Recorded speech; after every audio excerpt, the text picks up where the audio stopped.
नमस्कार दोस्तों, स्वागत है आप सभी का हमारे भक्ति कथाएं चैनल पे।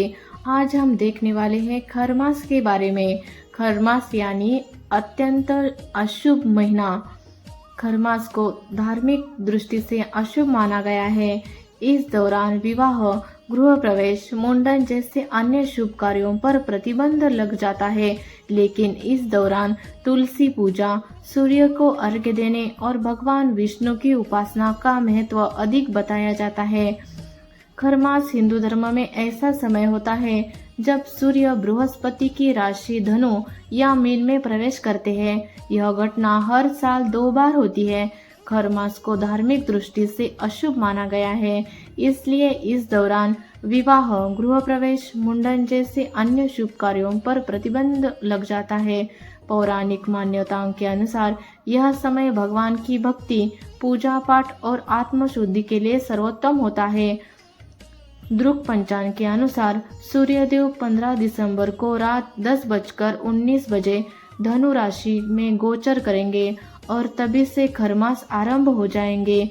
खरमास का समापन 14 जनवरी 2025 को मकर संक्रांति के दिन होगा। इस अवधि के दौरान मांगलिक कार्यों को टालने की परंपरा है, लेकिन पूजा पाठ और धार्मिक गतिविधियों का महत्व कई गुना बढ़ जाता है। विशेष रूप से इस दौरान तुलसी पूजा, सूर्य को अर्घ्य देने और भगवान विष्णु की उपासना का महत्व अधिक बताया जाता है। खरमास में पूजा का महत्व। खरमास के दौरान पूजा पाठ को अत्यधिक शुभ माना गया है। इस समय नकारात्मक ऊर्जा अधिक सक्रिय रहती है और इसे शांत करने के लिए पूजा और विशेष कर्मकांड आवश्यक होते हैं। तुलसी पूजा इस दौरान सबसे महत्वपूर्ण मानी जाती है। धार्मिक ग्रंथों के अनुसार तुलसी को पवित्रता और शुद्धता का प्रतीक माना जाता है। तुलसी की नियमित पूजा करने से घर में सकारात्मक ऊर्जा का संचार होता है और परिवार पर आने वाले संकटों दूर हो जाते हैं। तुलसी पूजा का महत्व देखते हैं। तुलसी में प्रतिदिन जल चढ़ाना और दीपक जलाना शुभ होता है।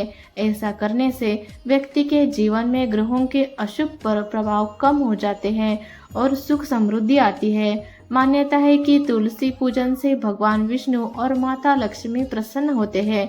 तुलसी पूजा के नियम और सावधानियां। खरमास के दौरान तुलसी पूजा करते समय कुछ बातों का ध्यान रखना आवश्यक होता है। तुलसी को सुबह जल अर्पित करना चाहिए और शाम को दीपक जलाना चाहिए। इस समय तुलसी के पत्ते नहीं तोड़ने चाहिए क्योंकि इसे अशुभ माना जाता है। इस दौरान तुलसी पर सिंदूर या सुहाग सामग्री चढ़ाने से बचे। तुलसी के आसपास स्वच्छता बनाए रखें और प्रतिदिन उसकी आरती करें। खरमास का आध्यात्मिक महत्व। खरमास के दौरान शुभ कार्यों पर रोक लगाना एक आध्यात्मिक संदेश है। यह समय आत्म मंथन, ध्यान और भगवान की भक्ति में बिताने का होता है। धार्मिक मान्यताओं के अनुसार इस अवधि में किए गए दान, जप और तप का कई गुना फल मिलता है। विशेष रूप से तुलसी पूजा करने से पापों का नाश होता है और जीवन में नई ऊर्जा का संचार होता है।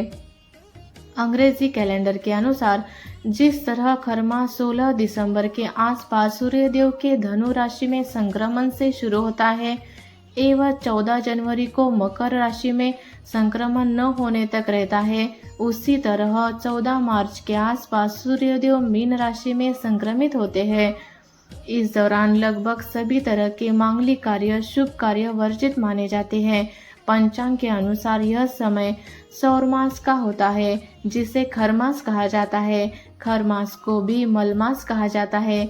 एक मान्यता के अनुसार खरमास में खर का अर्थ दुष्ट होता है और मास का अर्थ महीना होता है। आइए यहाँ जानते हैं कि पौराणिक ग्रंथों के अनुसार खरमास की कहानी क्या है। भगवान सूर्यदेव 7 घोड़े के साथ रथ पर सवार होकर लगातार ब्रह्मांड की परिक्रमा करते रहते हैं। उन्हें कहीं पर भी रुकने की इजाजत नहीं है। उनके रुकते ही जनजीवन भी जो ठहर जाएगा। लेकिन जो घोड़े उनके रथ में जूते होते हैं, वे लगातार चलने व विश्राम न मिलने के कारण भूख प्यास से थक जाते हैं। उनकी इस दयनीय दशा को देखकर सूर्यदेव का भी मन द्रवित हो जाता है और भगवान सूर्यदेव उन्हें एक तालाब के किनारे ले गए। लेकिन उन्हें तभी यह भी आभास हुआ कि अगर रथ रुका तो अनर्थ हो जाएगा। लेकिन घोड़ों का सौभाग्य कहिए कि तालाब के किनारे 2 खर मौजूद थे, खर यानी गधे। अब भगवान सूर्यदेव को घोड़ों की पानी पीने की व विश्राम देने के लिए छोड़ देते थे और खर यानी गधों का अपने रथ में जोड़ लेते हैं। अब घोड़ा तो घोड़ा होता है और गधा गधा होता है। रथ की गति धीमी हो जाती है, फिर भी जैसे तैसे 1 मास का चक्र पूरा होता है। तब तक घोड़ों को भी विश्राम मिल चुका होता है। इस तरह यह क्रम चलता रहता है और हर सौरवर्ष में एक सौरमास खरमास कहलाता है।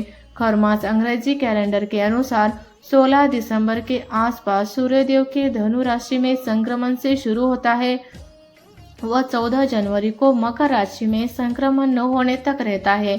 इस तरह 14 मार्च के आसपास सूर्य मीन राशि में संक्रमित होते हैं। इस दौरान लगभग सभी मांगलिक कार्य वर्जित माने जाते हैं। तो दोस्तों, कैसी लगी आपको आज की यह कहानी? अगर आपको यह वीडियो पसंद आए तो हमारे भक्ति कथा इस चैनल को जरूर सब्सक्राइब कर देना।